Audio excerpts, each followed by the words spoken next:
नमस्कार, सन्मार्ग लाइव में आपका स्वागत है। हमारे साथ है राम कुमार पाहन जी। कैसा चला आज का सत्र, क्योंकि आज आखिरी सत्र है। आज मतलब अब आधे घंटे बाद फिर से शुरू होगा और फिर ख़त्म हो जाएगा। कैसा रहा आज का सत्र? नहीं, निश्चित रूप से आप लोगों ने देखा होगा कि आज का जो सत्र हुआ शांतिपूर्ण ढंग से हुआ, और चाहे ध्यानाकर्षण हो, चाहे जिस विषय में भी हो, सरकार का चाहे पक्ष हो या तो विपक्ष हो, दोनों ने मिलकर आज शांतिपूर्ण ढंग से सदन में अपनी बातों को रखा और गंभीरतापूर्वक सरकार उस पर विचार भी किया है, और निश्चित रूप से इसका फल आने वाला समय में इस राज्य सरकार को मिलेगा।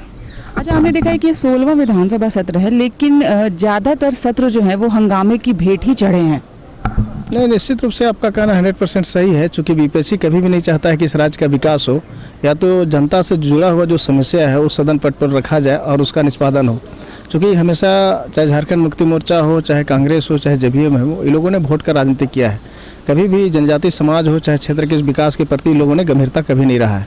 लेकिन रघुवर दास जी के नेतृत्व में चलने वाली जो सरकार है, ये निश्चित रूप से चाहे हमारे जो स्पीकर साहब हैं उनका भी आग्रह है कि सदन को कार्य मंत्रालय में भी इन लोगों को कहा कि जो भी विषय है, चाहे वो जनता से ज़्यादा जुड़ा हुआ समस्या हो, सरकार से जुड़ा हुआ समस्या हो, चाहे क्षेत्र के जिस तरह से ज्वलंत समस्या हो, उसको अपनी बातों को आप गंभीरतापूर्वक सदन में रखिए और उसका सरकार उसका उत्तर देने के लिए तैयार है। लेकिन पिछले बार का जो भी सदन चला, जो भी सत्र रहा, उसमें झारखंड मुक्ति मोर्चा, कांग्रेस और जेवीएम लोगों ने नहीं चाहा कि सदन में चले, और उन्होंने जो पिछले बार जो काम किया है उसका पर्दाफाश हो। अच्छा, हेमंत सोरेन जी ने जो कल राहुल पुरवाल वाला जो मैटर उठाया है, उस पर आप लोग क्यों चुप हैं?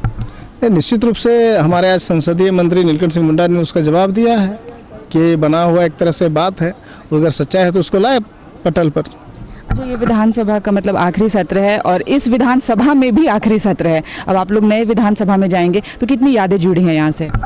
निश्चित रूप से ये 5 साल के अंतराल में जो हम लोगों के यहाँ पर देखने को मिला, जो सीखने का मिला, जो हम लोगों को जो सुझाव प्राप्त हुआ, या तो मीडिया, प्रेस मीडिया के माध्यम से, चाहे इलेक्ट्रॉनिक्स मीडिया के माध्यम से जो सवालें आई, उसको निश्चित रूप से हम लोग गंभीरतापूर्वक यहाँ पर रखे और उसको हम लोग अमल भी किए हैं, और इसको हम लोग फिर नए तेवर के साथ में फिर चुनाव में जाएंगे और आने वाला समय में फिर गंभीरतापूर्वक। अच्छा, एक सवाल मेरा और है कि ज़्यादातर हमने सत्ता पक्ष और विपक्ष को लड़ते हुए ही देखा है, वाद विवाद, तर्क वितर्क तरीके से, लेकिन मैं यहाँ पर ये जानना चाहती हूँ कि क्या इस सदन में, विधानसभा में, आप लोगों ने विपक्ष की तरफ से किसी से दोस्ती की?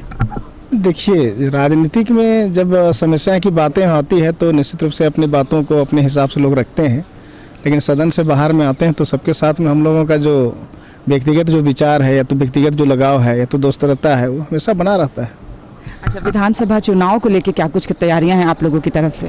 निश्चित रूप से चूँकि भारतीय जनता पार्टी अपने प्रेस मीडिया के माध्यम से भी आप लोगों ने देखा होगा, और हमारे भारतीय जनता पार्टी ने निर्णय भी लिया है, और माननीय मुख्यमंत्री जी के नेतृत्व में जो सरकार ने काम किया है इस राज्य के लिए, उसमें हम लोगों का जो लक्ष्य है 65+ हम लोग हर हाल में चुनाव जीतेंगे, और इसके लिए हम लोग रणनीति भी बनाए हैं। दूसरा बात है कि मैं विधायक के साथ साथ जनजातीय मोर्चा के प्रदेश के अध्यक्ष भी हैं, और इसमें भी हम लोगों ने भी तय किया है कि जो हमारा 28 अनुसूचित जनजाति क्षेत्र जो हमारा रिजर्व है, उसमें कम से कम हम 22 यानी 22 सीट से प्लस हम लोग चुनाव जीतेंगे।